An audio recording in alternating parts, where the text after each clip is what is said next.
오늘 우리에게 주시는 하나님의 말씀은 여호수아 6장 1절에서 27절입니다. 이스라엘 자손들로 말미암아 여리고는 굳게 닫혔고 출입하는 자가 없더라. 여호와께서 여호수아에게 이르시되 보라, 내가 여리고와 그 왕과 용사들을 내 손에 넘겨 주었으니 너희 모든 군사는 그 성을 둘러 성 주위를 매일 한 번씩 돌되 엿새 동안을 그리하라. 제사장 7은 7 양각 나팔을 잡고 언약궤 앞에서 나아갈 것이요 7째 날에는 그 성을 7번 돌며 그 제사장들은 나팔을 불 것이며 제사장들이 양각 나팔을 길게 불어 그 나팔 소리가 너희에게 들릴 때에는 백성은 다 큰 소리로 외쳐 부를 것이라. 그리하면 그 성벽이 무너져 내리리니 백성은 각기 앞으로 올라갈지니라 하시매, 눈의 아들 여호수아가 제사장들을 불러 그들에게 이르되 너희는 언약궤를 메고 제사장 7은 양각 나팔 7을 잡고 언약궤 앞에서 나아가라 하고, 또 백성에게 이르되 나아가서 그 성을 돌되 무장한 자들이 여호와의 궤 앞에서 나아갈지니라 하니라. 여호수아가 백성에게 이르기를 마침에 제사장 7은 양각 나팔 7을 잡고 여호와 앞에서 나아가며 나팔을 불고 여호와의 언약궤는 그 뒤를 따르며 그 무장한 자들은 나팔 부는 제사장들 앞에서 행진하며 후군은 궤 뒤를 따르고 제사장들은 나팔을 불며 행진하더라. 여호수아가 백성에게 명령하여 이르되 너희는 외치지 말며 너희 음성을 들리게 하지 말며 너희 입에서 아무 말도 내지 말라. 그리하다가 내가 너희에게 명령하여 외치라 하는 날에 외칠지니라 하고, 여호와의 궤가 그 성을 한 번 돌게 하고 그들이 진영으로 돌아와서 진영에서 자니라. 또 여호수아가 아침에 일찍이 일어나니 제사장들이 여호와의 궤를 메고 제사장 7은 양각 나팔 7을 잡고 여호와의 궤 앞에서 계속 행진하며 나팔을 불고 무장한 자들은 그 앞에 행진하며 후군은 여호와의 궤 뒤를 따르고 제사장들은 나팔을 불며 행진하니라. 그 둘째 날에도 그 성을 한 번 돌고 진영으로 돌아오니라. 엿새 동안을 이같이 행하니라. 7째 날 새벽에 그들이 일찍 일어나서 전과 같은 방식으로 그 성을 7번 도니 그 성을 7번 돌기는 그날 뿐이었더라. 7번째에 제사장들이 나팔을 불 때에 여호수아가 백성에게 이르되 외치라. 여호와께서 너희에게 이 성을 주셨느니라. 이 성과 그 가운데에 있는 모든 것은 여호와께 온전히 바치되 기생 라합과 그 집에 동거하는 자는 모두 살려주라. 이는 우리가 보낸 사자들을 그가 숨겨주었음이니라. 너희는 온전히 바치고 그 바친 것 중에서 어떤 것이든지 취하여 너희가 이스라엘 진영으로 바치는 것이 되게 하여 고통을 당하지 아니하도록 오직 너희는 그 바친 물건에 손대지 말라. 은금과 동철 기구들은 다 여호와께 구별될 것이니 그것을 여호와의 곳간에 드릴지니라 하니라. 이에 백성은 외치고 제사장들은 나팔을 불매 백성이 나팔 소리를 들을 때에 크게 소리질러 외치니 성벽이 무너져 내린지라. 백성이 각기 앞으로 나아가 그 성에 들어가서 그 성을 점령하고 그 성 안에 있는 모든 것을 온전히 바치되 남녀노소와 소와 양과 나귀를 칼날로 멸하니라. 여호수아가 그 땅을 정탐한 두 사람에게 이르되 그 기생의 집에 들어가서 너희가 그 여인에게 맹세한 대로 그와 그에게 속한 모든 것을 이끌어내라 하매, 정탐한 젊은이들이 들어가서 라합과 그의 부모와 그의 형제와 그에게 속한 모든 것을 이끌어내고 또 그의 친족도 다 이끌어내어 그들을 이스라엘의 진영 밖에 두고 무리가 그 성과 그 가운데 있는 모든 것을 불로 사르고 은금과 동철 기구는 여호와의 집 곳간에 두었더라. 여호수아가 기생 라합과 그의 아버지의 가족과 그에게 속한 모든 것을 살렸으므로 그가 오늘까지 이스라엘 중에 거주하였으니 이는 여호수아가 여리고를 정탐하려고 보낸 사자들을 숨겼음이었더라. 여호수아가 그때 맹세하게 하여 이르되 누구든지 이 여리고 성을 건축하는 자는 여호와 앞에서 저주를 받을 것이라. 그 기초를 쌓을 때에 그의 맏아들을 잃을 것이요 그 문을 세울 때에 그의 막내 아들을 잃으리라 하였더라. 여호와께서 여호수아와 함께 하시니 여호수아의 소문이 그 온 땅에 퍼지니라. 아멘. 폭염을 뚫고 말씀의 자리, 기도의 자리에 나오신 여러분들에게 하나님의 은혜와 평강이 충만하시기를 기도하겠습니다. 지난 여호수아 5장까지의 말씀을 통해서 우리는 이스라엘 백성들이 애굽을 떠나서 광야 40년을 지나 드디어 약속의 땅 가나안을 향해서 나아가고 있는 그런 모습들을 살펴보고 있습니다. 지난 여호수아 5장에서는 요단강을 기적적으로 건넜던 이스라엘 군사들, 장정들을 하나님께서 특별히 구별하셔서 할례를 치르게 하는 장면을 보게 되었습니다. 그들은 할례 의식을 통해서 철저히 하나님 앞에서 낮아진 상태로 자신들의 연약함을 인정하면서 오직 하나님만을 바라보고 의지하는 시간을 보낼 수 있었습니다. 그때 하나님 여호수아에게 여호와의 군대 장관을 보내셔서 만나게 하십니다. 여호수아는 자신의 위치를 깨닫고 얼굴을 땅에 대고 엎드려서 경배했습니다. 겸손하게 자신을 낮추고 또한 내 발에서 신을 벗으라 하는 말씀 앞에서 신을 벗고 순종했습니다. 하나님께서 여리고에 가기 전에 누가 이스라엘의 주인인가? 라는 질문을 던지고 계신 것입니다. 그 앞에서 여호수아는 그리고 이스라엘 백성들은 자신을 바라보고 말씀 앞에 순종할 수 있어야 했습니다. 그리고 나서 하나님의 계획과 작전을 알려주십니다. 하나님의 명을 따라서 이제 이스라엘 백성들은 여리고 성을 향해서 나아가게 됩니다. 이어지는 오늘 말씀, 우리가 너무나도 잘 알고 있는 이 여호수아 6장 여리고 성 전투의 이 함락 사건 이야기를 통해서 오늘 우리에게 주시는 영적인 교훈들이 무엇인지를 함께 생각해 보기를 원합니다. 말씀 공부에 들어가기 전에 한 번쯤 들어보셨을 그 유머를 하나 말씀드리고 시작하려고 합니다. 네, 여리고 하면은 문득 생각이 나는 그런 유머입니다. 하지만 우리에게는 또 망각의 은사를 하나님이 허락해 주셨기 때문에 용기를 내서 전해드리려고 합니다. 어느 교회에 담임 목사님이 오랜만에 주일학교에 방문을 해서 설교 말씀을 전하게 되었습니다. 본문은 여호수아 6장 말씀이었습니다. 목사님은 이 아이들이 성경을 얼마나 잘 알고 있나 궁금하셔가지고 퀴즈를 먼저 내셨습니다. 여러분, 여리고성을 누가 무너뜨렸지요? 라고 이렇게 질문을 하셨습니다. 그러자 목사님과 눈이 마주쳤던 철수가 긴장한 나머지 목사님, 제가 안 그랬어요. 라고 이렇게 대답을 했습니다. 네, 그 모습을 보고 옆에 있던 영희가 깜짝 놀라면서 목사님, 철수가 안 그런 게 확실해요. 라고 이렇게 이야기를 했습니다. 당황한 목사님이 저 사이드에 있는 선생님을 바라보면서 어리둥절하고 있었습니다. 잠시 후에 선생님께서 목사님, 제가 평소에 지켜본 바로는 철수가 그런 게 절대로 아닌 것을 제가 보장할 수 있습니다. 라고 이렇게 이야기를 했다고 합니다. 어떻게 우여곡절 끝에 설교를 다 마치고 밖으로 나간 목사님께서 주일학교 부장 장로님께 전화를 걸었습니다. 장로님께 자초지종을 설명을 했습니다. 장로님, 철수가 여리고성을 자신이 무너뜨리지 않았다고 이렇게 이야기를 합니다. 어떻게 된 겁니까, 장로님? 침묵이 잠깐 흐르다가 장로님께서 이렇게 대답하셨습니다. 목사님, 여리고성을 누가 무너뜨렸는지는 알 수는 없지만 교회 예비비로 일단 복구를 하면 어떻습니까? 네, 몇 분이라도 웃어주셔서 감사합니다.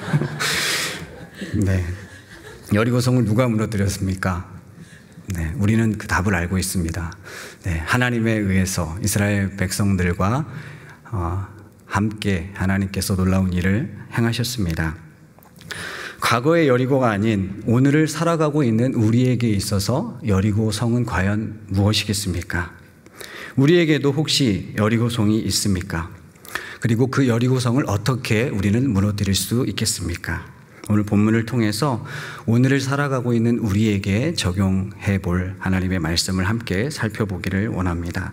오늘 본문 여호수아 6장은 1절에서 7절까지 여리고 정복에 대한 준비, 그리고 8절에서 14절까지는 그 말씀에 순종했던 백성들이 여리고성을 돌았던 모습, 그리고 15절에서 21절까지는 여리고성이 무너진 장면을 소개합니다. 그리고 22절에서 25절은 하나님의 약속대로 라합의 가족과 그 집 사람들이 구원을 받는 장면이 나옵니다. 그리고 마지막 26절에서 27절은 여리고성 재건에 대한 저주의 말씀이 이어지게 됩니다.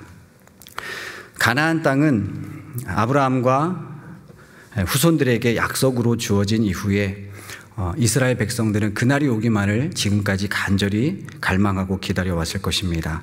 이스라엘은 요단을 건넌 후에 전세를 가다듬고 또 무기를 준비하고 여리고성을 공격하라는 하나님의 명령만을 지금 기다리고 있었을 것입니다. 그러나 그들의 기대와는 달리 하나님께서는 창과 칼, 무기가 아닌 새로운 하나님의 방법으로 여리고를 무너뜨리라라고 말씀하십니다. 여리고성 정복은 지난 여호수아 2장에서부터 준비가 되었습니다. 여호수아를 통해서 정탐꾼을 보내고 라합이 정탐꾼을 숨겨서 살려준 바가 있습니다. 이스라엘이 요단강을 건너왔을 때 지금 여리고성은 철옹성처럼 굳게 닫혀 있었습니다. 그때의 상황을 대략 이렇게 설명하고 있습니다. 우리 1절 말씀을 함께 읽도록 하겠습니다. 1절입니다. 시작. 이스라엘 자손들로 말미암아 여리고는 굳게 닫혔고 출입하는 자가 없더라. 지금 성문을 닫고 여리고 백성들이 숨죽이고 있는 상황을 묘사하고 있습니다. 굳게 성문이 닫혔고 출입하는 자가 없었습니다. 여리고성은 사람들이 정복하기 힘든 난공불락의 요새라고 할 수 있습니다. 매우 거대하고 튼튼한 성입니다. 고고학자들의 발굴과 연구에 의하면 이 여리고성은 이중 성벽으로 되어 있었다고 합니다. 외부의 침입을 막기 위해서 외성벽이 있었고 내성벽이 있었습니다. 외성벽은 두께가 약 2m, 내성벽은 약 4m 정도 되었다고 합니다. 그리고 이 성의 둘레에 대해서도 의견이 분분한데 적게는 600m에서 크게는 약 4.5km 정도 되는 큰 아주 둘레가 넓은 그런 성으로 보기도 합니다. 40년 동안이나 방황하다가 가나안 땅으로 들어온 이스라엘 백성들이 자신들의 힘과 능력으로는 이 여리고성을 절대로 무너뜨릴 수 없는 상황이었습니다. 이스라엘 백성들이 전쟁에 능한 백성들도 아니고 그렇다고 최신식의 무기를 가지고 있었던 상황도 아니었기 때문에 그렇습니다. 그럼에도 반대로 여리고 사람들의 입장에서 보면 왕과 군사들 입장에서는 지금 두려움에 쌓여 있습니다.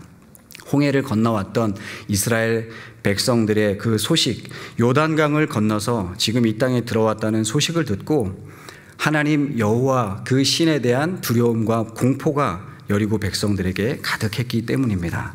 그래서 속으로 생각했을 것입니다. 우리가 전면전으로 나서서는 큰코 다칠 수 있다. 절대 승산이 없다는 것을 깨닫고 철저히 방어 태세로 전환을 했던 것입니다. 방어가 너무 철저하면 싸움에서 전략을 세우기가 쉽지 않습니다. 이러한 최강의 방어 전선을 뚫기 위해서 여호수아와 백성들, 군사들, 지휘관들은 아마도 고민에 빠졌을 것입니다. 어떠한 전략으로 이 성을 무너뜨릴 수 있을 것인가? 여러 방법도 있었겠지만 이스라엘은 하나님의 명령 앞에 섰고 그 명령을 받들게 되었습니다.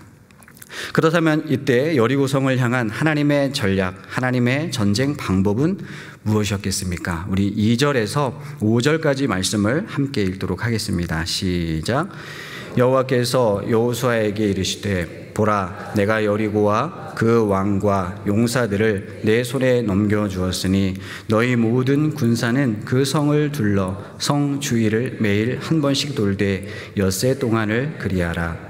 제사장 일곱은 일곱 양각 나팔을 잡고 언약궤 앞에서 나아갈 것이요 일곱째 날에는 그 성을 7번 돌며 그 제사장들은 나팔을 불 것이며 제사장들이 양각 나팔을 길게 불어 그 나팔 소리가 너희에게 들릴 때에는 백성은 다 크게 소리로 외쳐 부를 것이라. 그리하면 그 성벽이 무너져 내리리니 백성은 각기 앞으로 올라갈지니라 하시매. 아멘. 성 주변을 돌아라 라고 하시는 이 말씀은 인간적인 생각으로는 참으로 어리석고 미련한 방법으로 여겨졌을 수 있습니다. 학자들에 의하면 이스라엘 군사는 대략 약 20만 명 정도가 차출이 되었고 그 중에 맨 앞에서 나아갔던 군사는 4만여 명, 루벤, 갓, 므낫세 반지파, 그리고 뒤에 후발대가 약 16만 명 정도로 배치될 것으로 예상을 하는데 정확하지는 않습니다. 그리고 7 제사장은 나팔을 불라라고 말씀을 합니다. 여기에 나팔 소리는 기쁨이 담긴 축제의 소리이자 또한 자유의 소리임을 알 수 있습니다. 전쟁의 시작을 알리는 나팔 소리가 결국 승리와 축제를 알리는 신호 역할을 동시에 하였던 것입니다. 이것은 여리고 전쟁이 이미 하나님 안에서 승리한 전쟁이라는 것을 선언하고 있는 것입니다. 그리고 행렬의 중심에 나팔과 언약궤가 있습니다. 언약궤와 나팔이 상징하는 것은 바로 하나님의 임재하심입니다. 문들아 너희 문들을 들릴지어다. 영광의 왕이 들어가시리로다. 만군의 여호와께서 들어가신다. 여리고 성아 너희 문을 들어라. 여호와께서 임재하고 계신다라고 지금 나팔을 통해서 선포하고 있는 것입니다. 그러므로 이 전쟁은 사람이 싸우는 것이 아니요 하나님 자신이 직접 싸우시는 거룩한 전쟁인 것을 알 수가 있습니다. 2절 말씀에 하나님은 여리고성을 내게 여호수아에게 넘겨주겠다라고 말씀을 하십니다. 손에 넘겨주었다고 하는 것은 내 마음대로 해도 된다라는 뜻입니다. 하나님께서 이미 승리를 보장해 주시고 약속해 주셨다는 뜻입니다. 그러므로 칼과 창으로 뺏는 것이 아니라 이미 주신 땅을 순종해서 얻는 것을 확인하는 싸움이 될 것이라는 말씀입니다. 하나님께서는 오늘을 살아가는 우리 앞에 문제들, 성벽과 같은 여리고성과 같은 그러한 어려움 그리고 고난을 우리에게 넘겨주시는 분이심을 믿습니다. 하나님을 아버지로 믿는 우리에게 하나님께서는 승리를 보장해 주십니다. 단 하나님의 말씀에 순종하고 나아갈 때 우리는 그 승리를 경험할 수 있게 되는 것입니다. 우리에게도 오늘 하루 순종해야 할 하나님의 말씀이 주어지고 있습니다. 오늘 주시는 그 말씀을 붙들고 오늘 하루를 살아야 합니다. 그래서 하루를 말씀으로 시작하고 그 말씀을 받고 순종하는 것이 우리에게 필요합니다. 하루의 우선순위가 말씀을 받는 것으로 시작한다면 우리에게 풍성한 영적인 유익이 있습니다. 오늘 하루 말씀을 받으셨습니까? 그리고 오늘 주신 그 말씀대로 순종하셨습니까? 날마다 말씀으로 자신을 돌아보고 순종의 그 훈련 앞에 자신을 드림으로 영적인 풍성함을 경험하는 우리 모두의 삶이 되시기를 소망합니다. 6절, 7절에서 이어지는 말씀에서 하나님의 명령을 여호수아는 백성들에게 그대로 전달을 합니다. 제사장들의 역할은 언약궤를 매는 것이었습니다. 언약궤는 여호와의 출현, 현현, 임재하심을 상징하는 것입니다. 여호와의 언약궤가 앞서간다는 것은 여호와께서 그의 백성과 함께 하시며 또한 그의 백성들의 전쟁에 하나님이 직접 참여하셔서 그 전쟁을 지휘하신다는 것을 의미합니다. 고대에 보통 다른 나라 같은 경우에는 전쟁 때에 자신들의 신상을 앞장세워서 전쟁에 나갔다고 합니다. 이스라엘은 사람이 만든 우상이 아니라 하나님의 말씀이 담긴 그 언약궤를 앞세워서 행진했습니다. 곧 그들은 말씀을 따라 행진했던 것입니다. 제사장들은 요단강을 건넜을 때와 같이 오직 하나님의 말씀을 믿고 순종함으로 하나님의 그 언약궤를 어깨에 메었습니다. 그들은 친히 그들은 백성 앞에서 자신들의 순종을 통해서 본을 보이고자 했습니다. 이 행렬의 순서를 살펴보면 맨 앞에 무장한 군사가 있었고 그 뒤에 7 양각 나팔을 불었던 제사장이 가고 뒤에 어깨에 언약궤를 맨 제사장들이 따라가고 그 뒤에 후발대 군사들이 따라가게 되었습니다. 하지만 순서는 이렇다 하여도 그 행렬의 핵심, 중심은 바로 언약궤였기 때문에 언약궤를 성경에서는 가장 먼저 언급하고 있는 것입니다.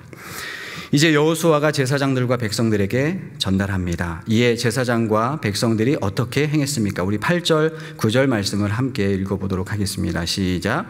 여호수아가 백성에게 이르기를 마침에 제사장 7은 양각 나팔 7을 잡고 여호와 앞에서 나아가며 나팔을 불고 여호와의 언약궤는 그 뒤를 따르며 그 무장한 자들은 나팔 부는 제사장들 앞에서 행진하며 후군은 궤 뒤를 따르고 제사장들은 나팔을 불며 행진하더라. 아멘. 말씀대로 순종하면서 백성들이 행진하는 것을 보게 됩니다. 제사장들은 요단강을 건널 때뿐만 아니라 여리고성을 정복하는 작전에서도 중대한 역할을 지금 하고 있습니다. 여기서 여호와 앞에서라고 하는 이 말씀, 이것은 여호와의 얼굴 앞에서입니다. 바로 여호와의 언약궤를 상징하고 지칭하고 있는 말씀입니다. 언약궤 앞에서 행진한다는 것이 곧 하나님 앞에서 나아갔다는 말입니다. 모든 백성들이 하나님의 임재하심을 인식하고 그분의 말씀 앞에서 말씀대로 순종해야 한다는 것을 의미합니다. 그들은 그러므로 말씀을 믿고 의지해서 나아갔던 것입니다. 이때 여호수아가 특별히 명령한 내용이 나오고 있습니다. 10절, 11절을 함께 읽겠습니다. 시작. 백성에게 명령하여 이르되 너희는 외치지 말며 너희 음성을 들리게 하지 말며 너희 입에서 아무 말도 내지 말라. 그리하다가 내가 너희에게 명령하여 외치라 하는 날에 외칠지니라 하고 여호와의 궤가 그 성을 한번 돌게 하고 그들이 진영으로 돌아와서 진영에서 자니라. 말하지 말고 외치라 하는 날에 외칠지니라 라고 말씀합니다. 백성들에게 특별히 주는 이 주의사항은 말소리를 내지 말라는 것입니다. 나팔 소리는 계속해서 울리게 하지만 백성들의 소리를 내게 하지 말라라고 말씀합니다. 사람의 소리는 죽이되 하나님의 영광스러운 나팔 소리는 계속해서 높이 울리라라고 말씀하는 것입니다. 우리의 삶에서도 하나님의 영광을 높이는 삶, 우리 자신은 없어지는 그러한 훈련이 필요합니다. 하나님의 전쟁, 영적인 전쟁터에서 우리 소리는 낮추고 하나님의 영광을 높이는 삶이 되어야 하겠습니다. 이것이 바로 하나님의 전략입니다. 성경에는 침묵과 소리내는 것이 균형 있게 나옵니다. 기도도 침묵 기도와 소리내야 하는 기도가 적절히 균형되어서 우리에게 필요합니다. 하나님께 간구의 기도를 올려드리고 또한 하나님의 음성을 듣고 뜻을 분별하는 침묵의 기도가 우리 가운데 필요합니다. 하나님께서 가르쳐 주신 방법대로 실천할 때 어떤 사람은 머리로 이해가지 않고 원망과 불평이 올라왔을 수도 있습니다. 그러나 그것을 말로 내뱉지 말고 속으로 생각하면서 한 번 더 하나님의 뜻을 헤아리라는 것입니다. 우리도 어떠한 중요한 일을 앞두고 한 번 더 하나님의 뜻을 헤아릴 수 있어야 합니다. 인생의 고난을 당할 때 한 번 더 침묵하면서 하나님의 섭리를 헤아려 보아야 합니다. 하나님의 뜻이 무엇인가? 나에게 요구하시는 것이 과연 무엇인가? 침묵하면서 하나님의 뜻과 섭리를 생각할 때 하나님께서 우리로 하여금 깨닫게 하여 주시고 이겨낼 힘을 주시고 인도하심을 경험하게 하시고 또 승리를 경험하게 해 주십니다. 그렇게 우리는 순종을 하나님 앞에서 배우게 됩니다. 침묵에 대한 좋은 예화가 있어서 소개하고자 합니다. 어떤 부인이 있었습니다. 아주 오래전 이야기인 것 같습니다. 그 부인이 성 빈첸시오 신부를 찾아와서 수심이 가득한 얼굴로 말했다고 합니다. 신부님, 저는 더 이상 남편과 함께 살지 못하겠어요. 그 사람의 신경질은 지나치다 싶을 정도로 넘어섰어요. 어떻게 하면 우리 가정이 다시 화목해질 수가 있을까요? 빈첸시오 신부는 잠시 생각에 잠겼다가 입을 열었습니다. 부인, 우리 수도원 앞들에 가면 거기 작은 우물이 하나 있답니다. 그곳에 가서 그 성수 우물물을 좀 얻어가십시오. 그리고 남편이 집에 돌아오면 그 물을 얼른 입에다 한 모금 머금으십시오. 삼켜서는 안 됩니다. 그러면 놀라운 일이 벌어질 것입니다. 착한 부인은 신부의 말대로 수도원의 물을 얻어가지고 집으로 돌아갔습니다. 그날 밤 늦게서야 귀가한 남편은 여느 때처럼 부인에게 불평과 온갖 잔소리를 늘어놓기 시작했습니다. 이전 같았으면 부인도 마구 대꾸를 했겠지만 그녀는 빈첸시오 신부의 가르침대로 성수를 얼른 입안 가득히 물었습니다. 그리고 물이 새지 않도록 입술을 꽉 깨물었습니다. 그러자 남편의 떠드는 소리가 점차 잦아졌습니다. 그날 밤 부부는 더 이상 다투지 않고 무사히 밤을 보낼 수 있었다고 합니다. 그날부터 부인은 남편이 신경질을 부릴 때마다 그 성수를 입안 가득히 머금곤 했습니다. 그것을 여러 차례 반복하는 동안 남편의 행동이 눈에 띄게 달라졌습니다. 신경질도 줄어들었고 오히려 부인에게 아주 친절하게 대해 주었던 것입니다. 부인은 남편의 이 달라진 태도에 너무나 기뻐하면서 신부님을 찾아가서 감사의 인사를 드렸습니다. 그러자 빈첸시오 신부님이 부드러운 미소를 머금고 이렇게 말했습니다. 부인, 기적을 일으킨 것은 그 우물물 성수가 아니라 바로 부인의 침묵이지요. 다들 예상을 하셨을 것입니다. 바로 이 말씀, 침묵에 관한 예화 모음 작성자 치악산, 출처를 밝힙니다. 인터넷에 나온 글이었습니다. 당장 저부터 실천해야 되겠다라는 다짐을 해보게 되었습니다. 죄의 본성을 지닌 우리는 잘못하면 말로 실수하고 잘못할 때가 너무나 많이 있습니다. 저도 그러한 잘못과 실수를 살아오면서 참으로 많이 했던 것 같습니다. 믿음 있는 말 대신에 믿음 없는 말, 부정적인 말이 우리의 삶에서는 자주 튀어나오기 마련입니다. 가나안 땅 12정탐꾼 중에서 갈렙과 여호수아를 빼고 나머지 10명은 가나안 땅 그들 백성에 비하면 우리는 메뚜기와 같다라고 부정적인 말로 백성들을 힘들게 했습니다. 그 믿음 없는 말로 인해서 하나님의 책망을 받고 결국 가나안 땅에 들어가지 못했습니다. 우리도 때로 하나님께서 침묵하라고 하실 때 입을 닫고 하나님을 향해 기도하는 침묵의 인내의 백성이 될 수 있기를 소망합니다. 침묵 속에서 언약궤를 바라보며 백성들로 하여금 믿음의 길을 걷도록 하나님은 말씀하셨습니다. 물론 뒤에 나오는 결정적일 때 10절 마지막 부분에 보면 내가 너에게 명령하여 외치라 하는 날에 외칠지어다 라고 말씀하십니다. 그러나 대부분의 행진의 시간을 침묵으로 보내라 라고 명하십니다. 침묵은 자신을 돌아보게 합니다. 또한 침묵은 집중하게 합니다. 침묵은 기도하게 합니다. 때로 우리 인생길에서 연약하고 초라한 상황과 형편에 우리는 처할 수 있습니다. 그때 우리는 침묵하면서 믿음의 길을 걷는 하나님의 백성들이 될 수 있기를 소망합니다. 이제 침묵 이후에는 여호수아가 외치라라고 할 때 외쳐야 했습니다. 바로 하나님의 타이밍이 있다는 것입니다. 아브라함도 이삭도 야곱도 오랜 기다림의 시간이 있었습니다. 그런데 우리는 이 하나님의 때, 하나님의 타이밍을 알기가 쉽지는 않습니다. 어떻게 해야 하겠습니까? 그러므로 우리는 늘 깨어 있어야 합니다.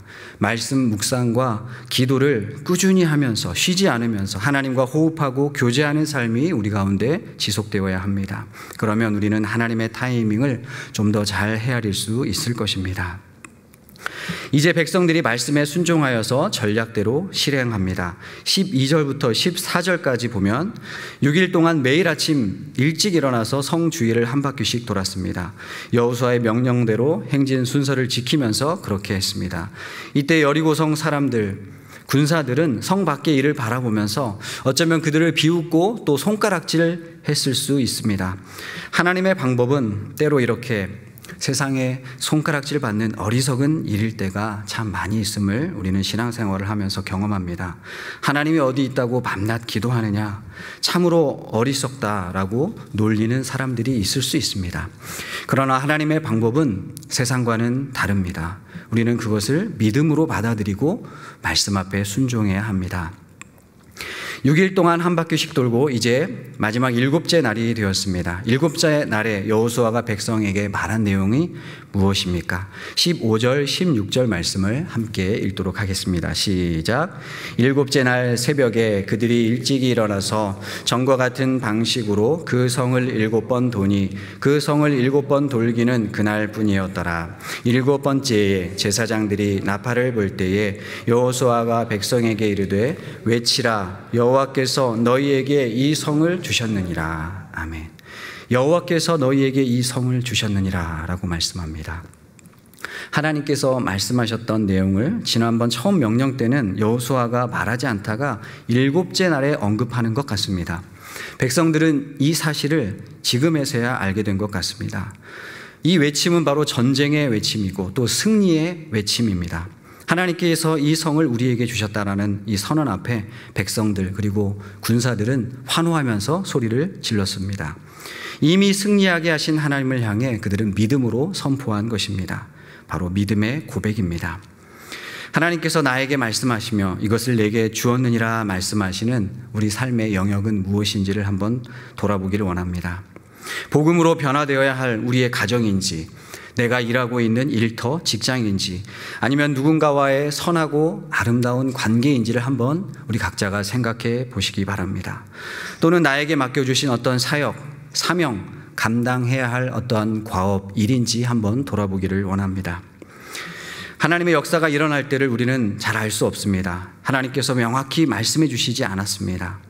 우리에게는 아직 7째 날이 찾아오지 않았습니다. 그러나 언젠가 우리 앞에 놓인 여리고를 하나님께서는 반드시 무너뜨리게 하는 그날이 올 줄로 믿습니다. 이제 여호수아가 여리고 정복 후에 행해야 할 명령에 대해서 말씀합니다. 그것은 무엇이겠습니까? 17절에서 19절 말씀을 함께 읽겠습니다. 시작. 이 성과 그 가운데 있는 모든 것은 여호와께 온전히 바치되 기생 라합과 그 집에 동거하는 자는 모두 살려주라. 이는 우리가 보낸 사자들을 그가 숨겨 주었음이니라. 너희는 온전히 바치고 그 바친 것 중에서 어떤 것이든지 취하여 너희가 이스라엘 진영으로 바치는 것이 되게 하여 고통을 당하게 되지 아니하도록 오직 너희는 그 바친 물건에 손대지 말라. 은금과 동철 기구들은 다 여호와께 구별될 것이니 그것을 여호와의 곳간에 드릴지니라 하니라. 아멘. 하나님께 온전히 바치라 라고 말씀을 합니다. 진멸, 멸절, 히브리어로는 헤렘이라고 하는데 이 온전히 바치는 것을 의미하고 있습니다. 진멸이라는 것은 단순히 전멸시키라는 것만이 아니라 하나님 앞에 온전히 구별하여 드리라 라는 뜻입니다. 부정한 것들을 또한 제거하라는 의미도 담겨 있습니다. 이것은 가나안 땅을 향한 하나님의 온전한 심판을 의미하고 있습니다. 그러므로 사람이 손을 대지 못하게 하고 계십니다. 하나님께 바칠 물건에 손을 대면 하나님께서 그 사람을 다루신다고 말씀합니다. 헤렘을 범하는 자가 헤렘이 됩니다. 또는 이스라엘의 온 집이 헤렘이 될 것이라고 말씀합니다. 뒤이어서 나오는 여호수아 7장의 아간의 사건이나 사무엘상 15장의 사울 왕은 헤렘을 범하여서 스스로 바쳐지는 물건이 되거나 하나님의 버림을 받게 되는 경험을 하게 됩니다. 특별히 은금과 동철 기구들, 좋은 무기들을 건드리지 말라고 말씀합니다. 왜 그렇게 하셨습니까? 우리가 생각하기로는 앞으로 있을 싸움, 전쟁, 가나안 정복 때 유용하게 쓰일 수 있을 것 같은데 왜 하나님께 전부 다 바치라고 하셨는지 궁금합니다. 그렇게 명령하신 것은 일종의 예방 차원이었을 것입니다. 가나안에서의 삶은 죄의 유혹이 전혀 없는 삶이 아닙니다. 계속되는 죄의 유혹과 영적인 도전과 치열한 싸움이 계속되는 곳입니다. 그들이 계속해서 순종하여서 전쟁에서 승리하기 위해서 필요한 것은 그들로 하여금 불순종하게 만들고 죄를 짓게 하는 그러한 모든 요소들을 제거하는 것이었습니다. 그렇다면 우리가 구별해야 할 하나님의 것은, 우리의 삶의 것은 무엇이 있습니까? 말씀 앞에 서는 시간, 또 하나님께 드릴 물질, 또 우리의 건강과 열정과 젊음과 이 모든 것들을 하나님을 위해 구별하여 드릴 때 하나님은 우리를 사용하셔서 당신의 나라를 계속해서 일구어 가실 것입니다. 우리가 구별해야 할 하나님의 것은 무엇이 있습니까? 이것은 하나님의 것인데 내 것이다라고 생각하고 함부로 대하는 것이 혹시 있지는 않았습니까? 이 시간 잠시 묵상해 보시기를 바랍니다. 이제 여리고 성이 무너집니다. 어떻게 했을 때 성이 무너졌습니까? 20절, 21절을 함께 읽어보도록 하겠습니다. 시작. 이에 백성은 외치고 제사장들은 나팔을 불매 백성이 나팔 소리를 들을 때에 크게 소리질러 외치니 성벽이 무너져 내린지라. 백성이 각기 앞으로 나아가 그 성에 들어가서 그 성을 점령하고 그 성 안에 있는 모든 것을 온전히 바치되 남녀노소와 소와 양과 나귀를 칼날로 멸하니라. 아멘.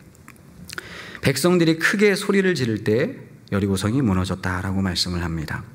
히브리서 11장 30절에 믿음으로 7일 동안 여리고를 두루 다니며 성이 무너졌으며 라고 믿음장에서 기록하고 있습니다. 이것은 바로 믿음의 전투였습니다.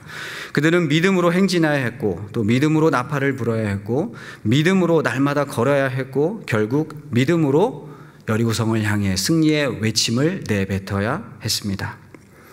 학자들은 이 마지막 날이 안식일이었을 것이라고 추정을 합니다.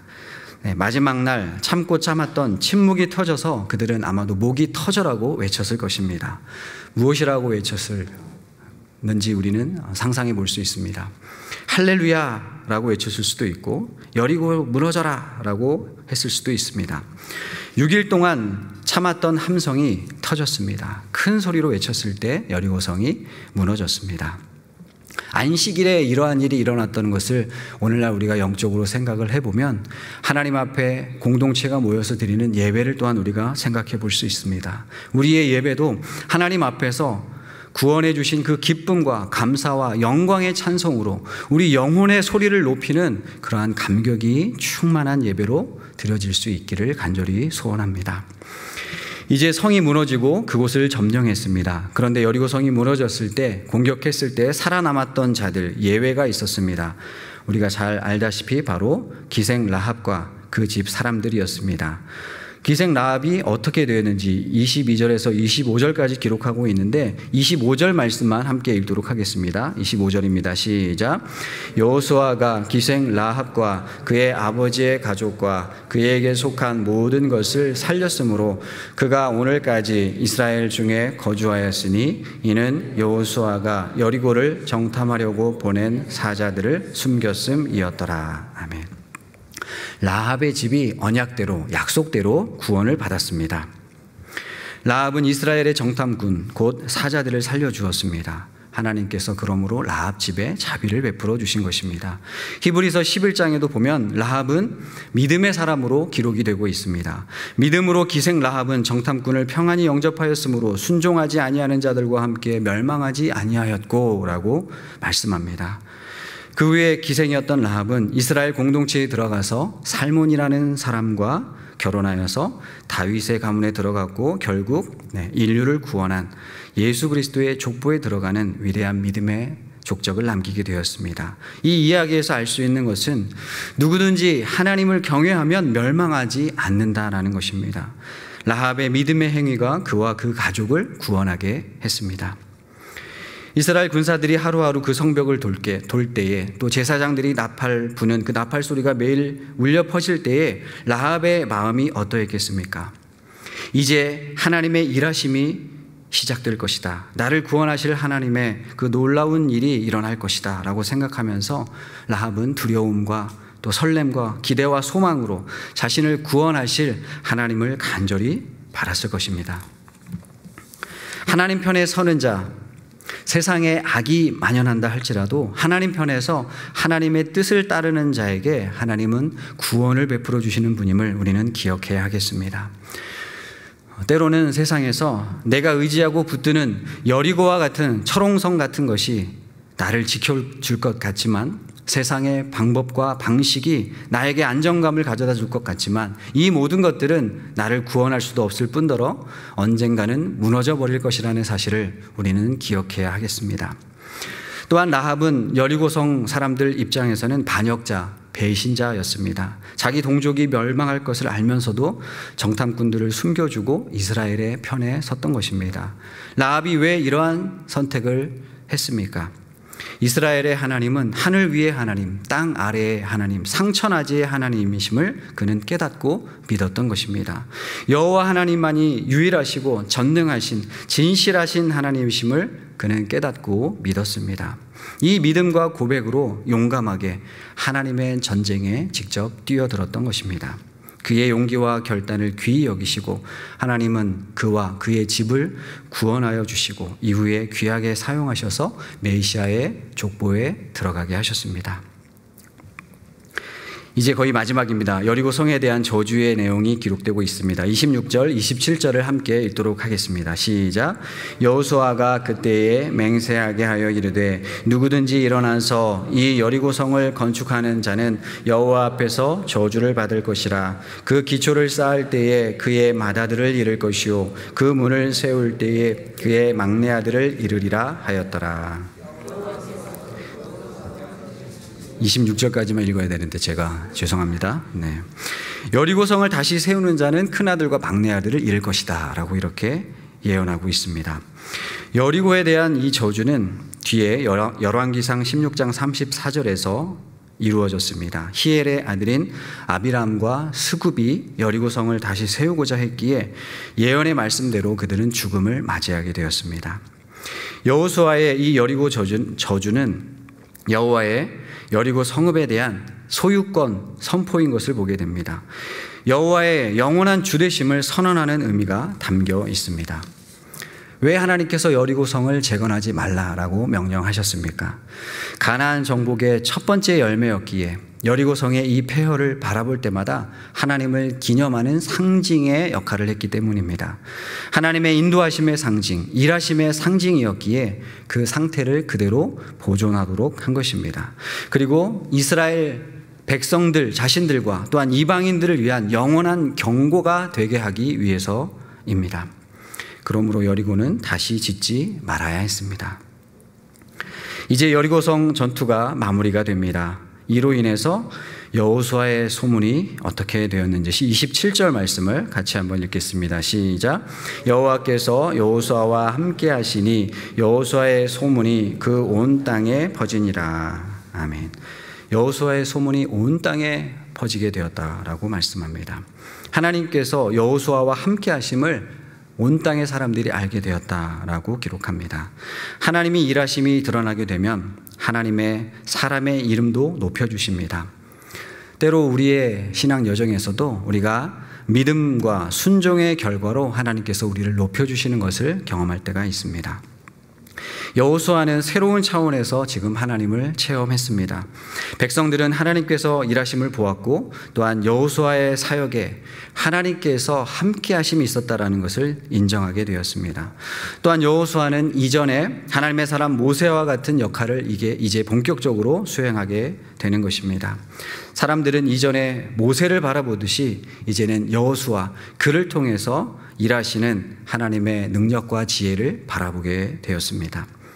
그리고 주변 민족들 역시 요단강 사건에 대해서 과거에는 들을 수 있었습니다. 그러나 여호수아가 이제 백성을 이끌고 여리고성을 무너뜨리고 앞으로 나아갈 때마다 가나안의 적들은 그 마음에 두려움이 찾아올 것이고 또한 하나님의 군대를 결코 이길 수 없을 것이다 라는 사실을 깨닫게 될 것입니다.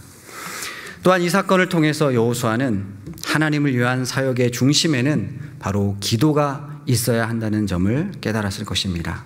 약속의 땅을 정복하려는 시점에 누구보다도 지도자는 기도의 능력을 알고 확신해야 했습니다. 하나님께서 여호수아와 함께 하시고 요단을 건너게 하시고 또한 여리고를 무너뜨리는 이 위대한 과업을 바라보면서 백성들은 결과적으로 여호수아를 더욱 신뢰하게 되었습니다. 그리고 그 백성들은 하나 되어서 오직 하나님을 더욱더 바라보게 되었습니다. 여호수아의 지도력은 이제 무한 신뢰를 받게 되었습니다. 이렇게 여리고성 전투는 마무리가 되었습니다. 말씀을 정리하면서 우리 삶에 한 번 더 적용해 보기를 원합니다. 오늘날 우리 안에 여리고성은 무엇이 있습니까? 오늘 우리에게 있어서 여리고성과 같은 존재는 무엇인지 생각해 보기를 원합니다.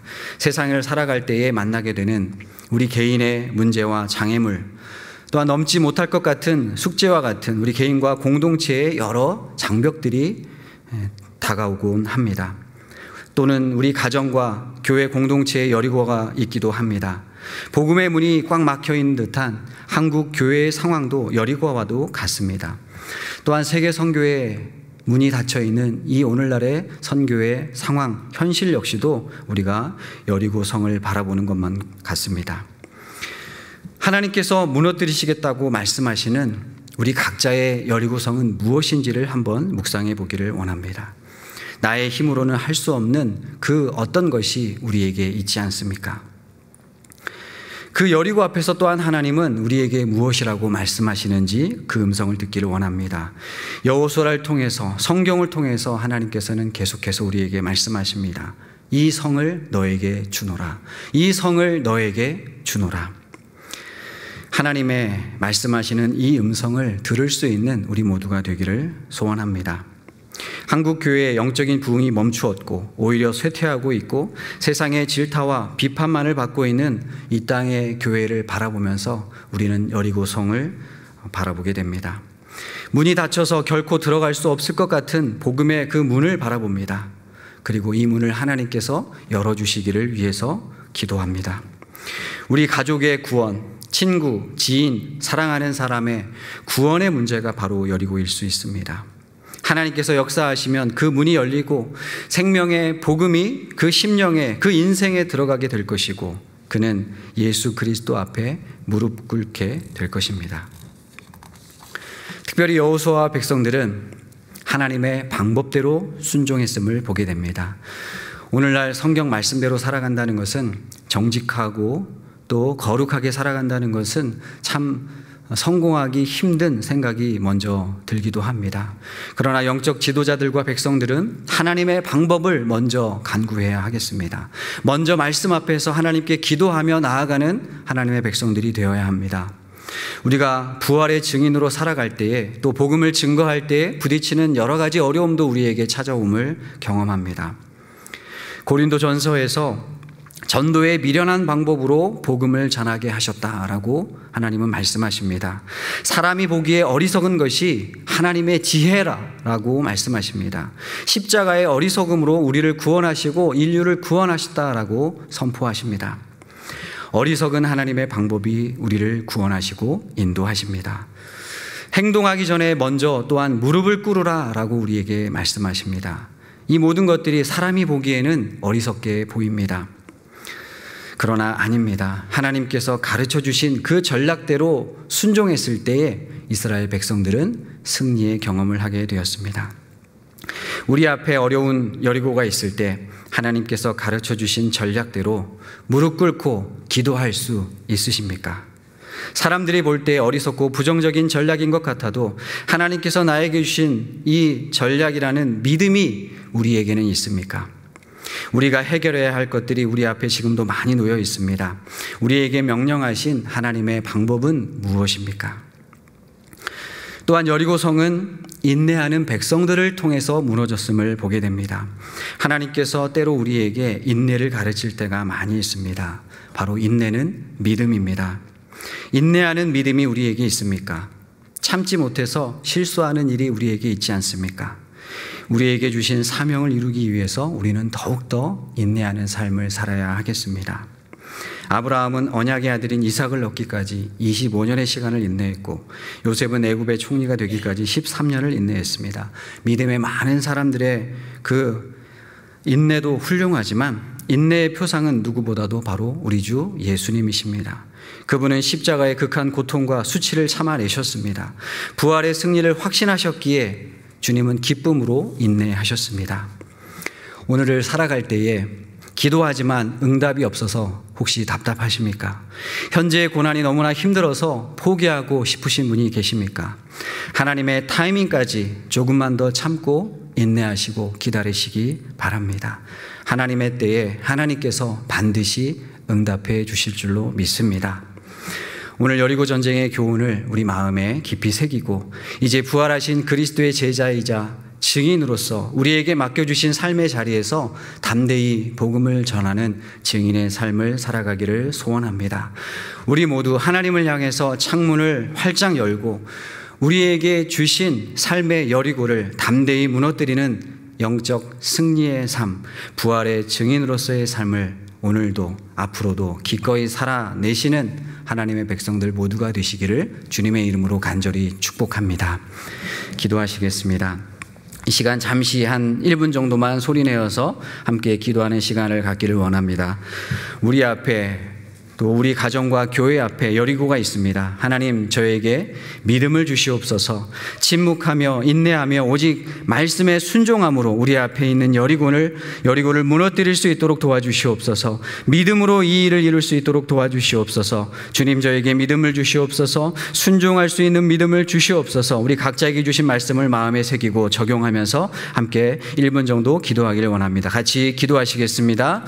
하나님 아버지, 오늘 우리에게 찾아와 주셔서 여리고의 사건을 통해 각자에게 말씀하여 주시고 주님의 음성을 들려주심을 감사합니다. 하나님, 저희는 너무나 부족하고 연약하고 믿음이 없습니다. 하나님, 저희 믿음 없음을 불쌍히 여겨주셔서 우리 앞에 당한 여리고성을 하나님 믿음으로 순종하여 나아갈 수 있도록 도와주시고 침묵하며 인내하면서 말씀 붙잡고 나아갈 수 있는 우리 모두가 될 수 있도록 도와주시옵소서. 하나님, 우리 가정에 여리고가 있습니까? 우리 관계 가운데 여리고가 있습니까? 하나님 아버지, 우리 공동체 가운데 여리고가 있습니까? 믿음으로 여리고성을 무너뜨리라는 주님의 말씀 앞에 우리가 순종으로 나아갈 수 있도록 도와주시옵소서. 하나님, 날마다 저희에게 믿음을 더하여 주시고 주님 앞에 더욱 깨어 기도할 수 있는 믿음을 허락하여 주시옵소서. 주님, 우리를 붙들어 주시옵소서. 믿음으로 승리하게 하여 주시옵소서. 하나님이 원하시는 믿음의 삶으로 나아갈 수 있도록 인도하여 주시옵소서. 하나님 아버지, 오늘 우리에게 여호수아와 이스라엘 백성들이 여리고성을 정복했던 이 아름다운 이야기, 승리의 이야기를 통해서 영적인 교훈들을 허락해 주심을 감사합니다. 오늘 우리 앞에도 여리고가 있음을 봅니다. 거룩하신 하나님, 여리고는 활과 창으로 정복할 수 있는 성이 아님을 바라봅니다. 우리에게 믿음을 더하여 주시옵소서. 하나님, 저희의 믿음 없음을 불쌍히 여겨 주시옵소서. 오히려 불안하고 걱정하고 염려하고 떠는 일을 먼저 하는 저희를 불쌍히 여겨 주시옵소서. 긍휼히 여겨 주시옵소서. 주님 앞에서 잠잠히 침묵하며 말씀의 인도하심을 따라 순종의 걸음을 걸어가는 저희 삶, 믿음의 삶이 되게 하여 주시옵소서. 우리 앞에 있는 여리고를 기도와 인내와 믿음으로 무너뜨리는 영적 승리의 나팔을 울리는 우리 모두가 되게 하여 주시옵소서. 이미 승리하게 하신 하나님께 감사와 찬송을 올려드리며 거룩하신 예수님의 이름으로 기도드립니다. 아멘.